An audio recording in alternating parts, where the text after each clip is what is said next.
Peace, peace, peace. Welcome back to my YouTube channel. For those of you who don't know, it's your boy Vic Slain Hope, and I got another video for y'all. And we are going to be doing another law from the 48 Laws of Power. And this one is law number 36. Disdain things you cannot have.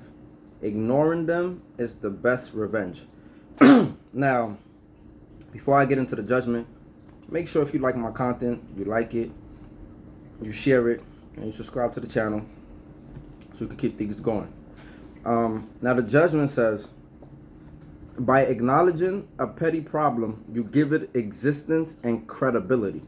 The more attention you pay an enemy, the stronger you make him. And a small mistake is often made worse and more visible when you try to fix it.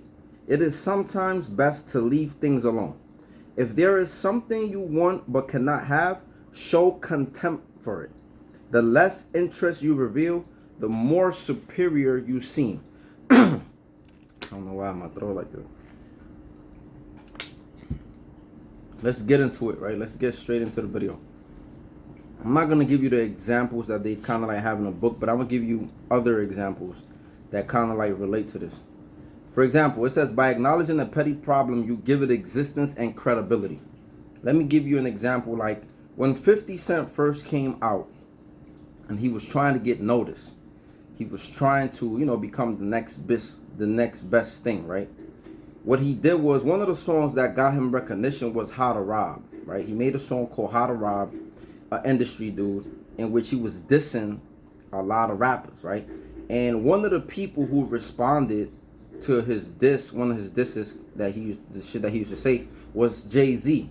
Now, Jay-Z was a bigger artist than 50 Cent, right? So the only person that really benefits from the whole Jay-Z responded back, it's not really Jay-Z. He don't got to prove nothing. He's already bigger than 50 Cent. But when you respond to a smaller person, a smaller artist, what you're really doing is giving them power, right? You're the powerful person, but because you didn't ignore him, if you would have just ignored him, nobody would have been talking about him. But because Jay-Z mentioned 50 Cent and he said, I'm about $1, what the fuck is 50 Cent? You kind of like almost, you know what I'm saying? You gave it credibility, kind of like what they're saying here. By acknowledging a petty problem, you give it existence and credibility. And that's what Jay-Z did when he responded to what 50 Cent said, right? Which worked in contrary to 50 Cent hands, right? Because now he getting exposed. Now people is like, who the hell is 50 Cent? He played into the trap. And a lot of artists do this. A lot of artists start beefs in the industry. They start talking about each other. They start diss songs. Especially smaller artists take shots at bigger artists. And they fall for this shit all the time. The best thing to do is ignore them. Like I said, ignoring them is the best revenge, right? The next thing it says, the more attention you pay an enemy, the stronger you make him. So the more the person that is, 50 Cent did the same thing to Ja Rule. Ja Rule was bigger than 50 Cent at one point, right? And then 50 Cent just kept going. He just kept coming at him. He just kept talking about him. He just kept going, right? So what he did was, and because Ja Rule was paying him attention, a lot of attention, right? The stronger you make him. And a small mistake is often made worse by, it's also made worse and more visible when you try to fix it. Now, when they talk about the mistakes, for example, you ever had a pimple? You ever had a pimple that it was a problem, right? You look at it like a problem and you try to fix that problem, usually by popping it. Try to pop it, you try to put makeup over it, you try to do whatever you do because let's say you got to go somewhere and you want to hide the pimple. So the pimple is a problem and you're trying to fix the problem by popping it and, putting peroxide alcohol and then hoping, the skin go down and go away. But what you really do is when you try to pop that pimple, you create a bigger problem, right? Sometimes you leave a crazy, nasty look on your face. Now maybe the pimple didn't fully pop, now it's swollen. So this is an example of when you're trying to get rid of a problem and you make it bigger, right? Another thing is when you ever have a scab, if you ever had a scab, and some people like picking out the scabs. You pick out the scab, it's not fully healed, now you're fully bleeding, now you need to address the wound a little more, right? So sometimes when we try to fix a problem, we create a bigger problem when all we have to do is just ignore the pimple. Just ignore the scab, it's gonna heal on its own. So it's similarly to the artist stuff. You just gotta ignore them. Just gotta let them be. And said if it's something that you want but you cannot have, show contempt for it. the less interest that the less interest you reveal, the more superior. And this is another example. If there's certain things you want, right? Sometimes you might want a woman. You want a woman so bad. You want her, you want to be with her. You chase her around. The more you want something, the more you chase it, right? And she doesn't even want you. But she peeps. She might be benefiting from you buying her stuff and you chasing her, right? But then when you stop that, if you tell yourself, like, you know what, I'm not about to chase, and you stop chasing, sometimes they start inquiring, like, well, what happened? Like, what's going on? Why he not giving me attention that I want, right? It's almost like people just want to have the access and want you begging for their presence. But then it's like the moment you cut that off, you cut their validation off, or you cut whatever, however you're making them feel, they inquire about it, not because they care about you, but because they still want that feeling, right? So it says, desire often create paradoxical effects. The more you want something, the more you chase after it, the more it eludes you, the more it avoids you, right?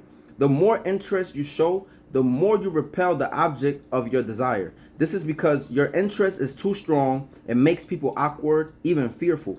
Uncontrollable desires make you seem weak, unworthy, and pathetic. You know, so sometimes when you can't have certain things, like if a woman is curving you, you just gotta let her go. Let her go about her business. That's it. Because what else you gonna do? And sometimes when you play the game, the ignoring her game, sometimes they come back around. Either they want you and they're gonna be honest that they want you, or they're gonna just try to come back to try to hurt you, right? So you just gotta be mindful of certain things, man. When you come off too thirsty, the best thing to do is when somebody has that strong of a hold over you, you gotta show contempt for it. That's what the law is saying. The only way to get over people, the only way to get over somebody that you truly love and you're thirsty for, is to tell yourself in your mind that you don't like them, that you hate them, right? And ignore them. And that's the easiest way to kind of like get over people. So that's a jewel right there. If you're trying to get over somebody and you find it hard, just remember the negative things they might have done to you. Just remember the you know, the bad moments or the bad qualities that they have, so you can develop some type of contempt. And this is how you get over them. I just gave you out some jewels, man. I just gave you out some jewels. And the reversal of this law is this. When you have an enemy, right, and that sometimes you got to ignore them. Like I said, if Jay-Z would ignore 50 Cent, he probably would have never got as big as he did. If Ja Rule would have ignored him, he probably would have never got as big as he did. The reversal to this law is this. Sometimes you can't ignore a small rival or a small enemy, because that same enemy and rival will come back to bite you in the ass.